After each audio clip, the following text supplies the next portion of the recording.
அனைவருக்கும் வணக்கம். நான் உங்கள் சரவணன்.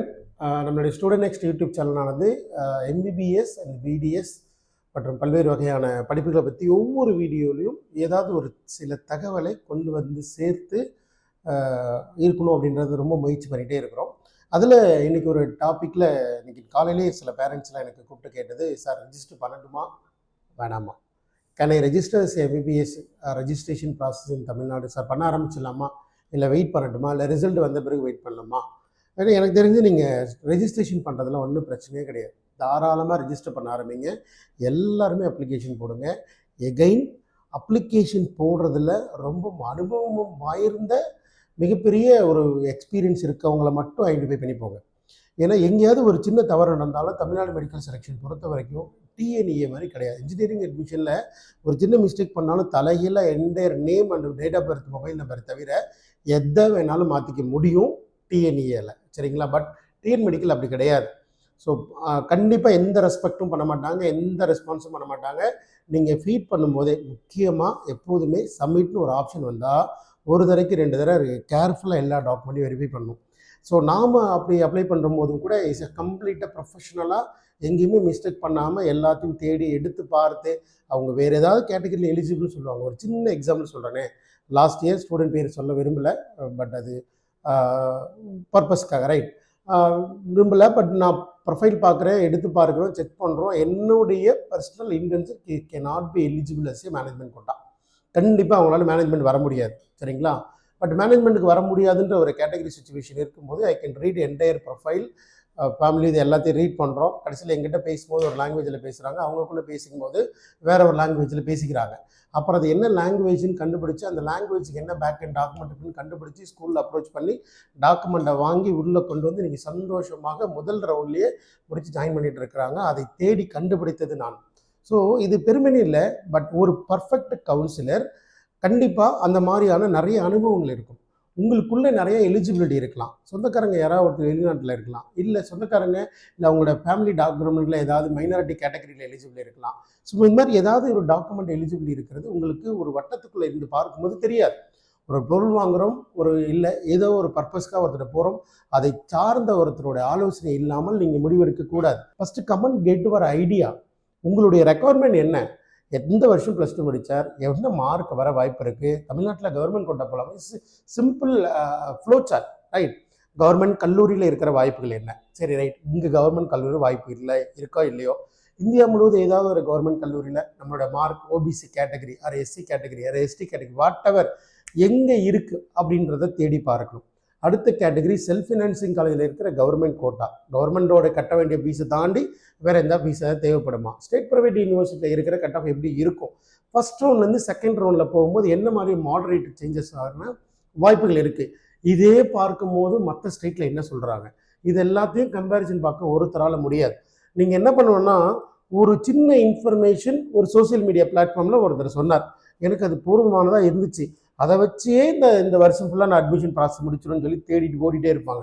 ஆனால் எக்ஸாக்டாக உங்களுக்கு என்ன வேணுன்றது, அந்த போதுமான கொஞ்சம் இன்ஃபர்மேஷன்றது ரொம்ப ஃபில்ஃபில்லாக நினைப்பாங்க. அதுக்கப்புறம் தான் தெரியும், ஆகா கொஞ்சம் மிஸ் பண்ணிட்டேன், கர்நாடகாவில் அப்ளை பண்ணியிருக்கலாம் போல், கேரளாவில் வெறும் 6 லட்சம் தான் ஃபீஸ் அப்ளை பண்ணியிருக்கலாம் போல், ஐயோ இங்கே தான் வாங்கியிருந்துருக்கலாம், இப்போ ரொம்ப டீம்டு யூனிவர்சிட்டி போய் ரொம்ப பெரிய செலவு பண்ணுற மாதிரி இருக்குது.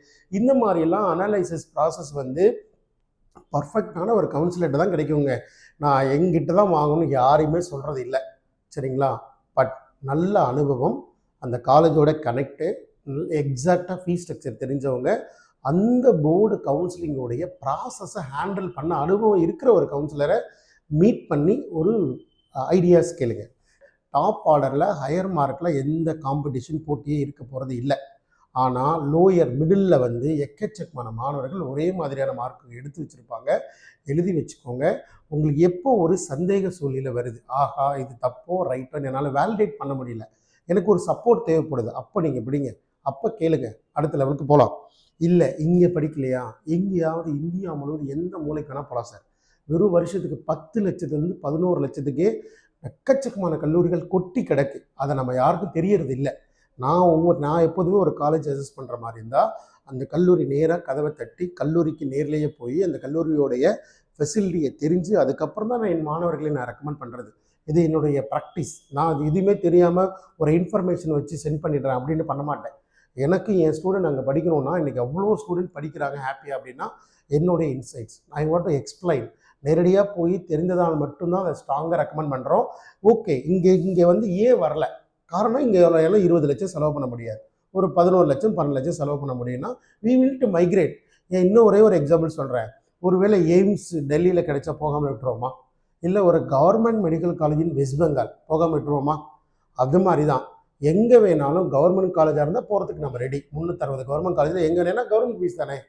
ஆனால் ப்ரைவேட் காலேஜுக்கு போகக்கூடாதுன்னு நான் ரெக்கமெண்ட் பண்ண மாட்டேன். இங்கே பொருத்தமாக இல்லை, இங்கே ஃபீஸ் அதிகமாக இருந்தால் அங்கே போங்கன்னு தான் ரெக்கமெண்ட் பண்ணுவேன். ஸோ எல்லோரும் ரெஜிஸ்டர் பண்ணுங்கள். ரெஜிஸ்ட்ரேஷனில் என்ன சேலஞ்சஸ் இருந்தாலும் இமீடியட்டாக கனெக்ட் பண்ணி நீங்கள் வந்து தொடர்ந்து நேரில் வந்து பார்த்தாது அதை எக்ஸ்பீரியன்ஸ் கேதர் பண்ணிக்கோங்க. எல்லாருமே அப்ளிகேஷன் போடலாம். ஏன்னா பேமெண்ட் நிப்பாட்டி வைங்க. ஒன்ஸ் ரிசல்ட் வந்த பிறகு if you are eligible continue the payment அப்படி வேணால் வச்சுக்கோங்க. நான் முன்னாடியே அப்ளை பண்ணுறதுக்கான எனேபிள் பண்ணது ஒரே காரணமே டாக்குமெண்டட் சேலஞ்சஸ் டாக்குமெண்ட் பிரச்சனைகள் ஏதாவது இருக்குமோ அப்படின்றதுக்காக எனேபிள் பண்ணாங்கன்னு ரொம்ப சந்தோஷமாக இருக்குது. ஏன்னா நிறைய பேர் இன்னமும் அந்த பழைய சர்டிஃபிகேட்லாம் வச்சுருக்கிறாங்க. அதனால் நீட் எக்ஸாம் பாஸ் பண்ணியிருக்கிற உனக்கு படிக்கிற ஆர்வம் இருக்குது, சேவை பண்ணுற மனப்பான்மை இருக்குது, நான் 4 பேருக்கு ஒரு மருத்துவம் சார்ந்த சேவையை செய்யணும்னு ஆசைப்படுறீங்கன்னா உலகத்தில் எங்கு வேண்டாலும் போய் படிங்க. மருத்துவத்தையும் மருத்துவ படிப்புகளும் உலக அளவில் தேடி ஜாயின் பண்ணுறது மட்டும்தான் முக்கியம். பட் அதுக்கு சிறப்பான ஒரு வழி நடத்துனர் கூட இருக்கணும், அதை ப்ராப்பராக கைட் பண்ணுறவர் கூட இருக்கணும். மக்கள்கிட்ட ட்ரஸ்ட்டு தாங்க முக்கியம். நீங்கள் ட்ரஸ்ட் பண்ணிட்டீங்கன்னா அழகாக உங்களுக்கு அட்மிஷன்ஸ் உங்களுக்கு கிடைச்சிரும், ஜாயின் பண்ணிடலாம். கவர்மெண்ட் காலேஜ் 100 வருஷம் பழைய காலேஜெலாம் இருக்குது. எங்கேயாவது ஒரு காலேஜில் எம்பிபிஎஸ் படிக்கணும், எம்பிபிஎஸ் மட்டும் விட்டுறக்கூடாது, வேறு சேஞ்ச் வரக்கூடாது. ஸோ நான் மேபி இதில் அப்ளை பண்ணலாமான்னு கேட்டால் அப்ளை பண்ணுங்கள். டாக்குமெண்ட் டெஃபிஷியன்சி இருக்குது, ரெடி பண்ணிக்கலாம். பேமெண்ட் மட்டும் நிப்பாட்டுங்க. பேமெண்ட் ரிசல்ட் வந்த பிறகு நீங்கள் பேமெண்ட் பண்ணி கன்டினியூ பண்ணிக்கலாம். தேவைப்படுறவங்க வாட்ஸ்அப்பில் கனெக்ட் பண்ணிக்கோங்க. டாக்குமெண்ட்ஸ் ப்ரிப்பேர் பண்ணி சென்ட் பண்ணுங்கள். நான் இங்கே ரெஜிஸ்டர் பண்ணி தர சொல்கிறேன். ஒரு தடவை 1-to-1 மீட் பண்ணுங்கள். This A professional guidance. எப்படி ஸ்டெப் ஃபார்வர்ட் பண்ணுறோன்றதை சொல்லிக் கொடுத்து உங்களுக்கு அட்மிஷனுக்கு உண்டான அடுத்த நிலையை கொண்டு போகிறதுக்கு ரெடி. ஸோ நீங்கள் டாக்டர் ஆகணும், அதுதான் என்னுடைய நோக்கம்.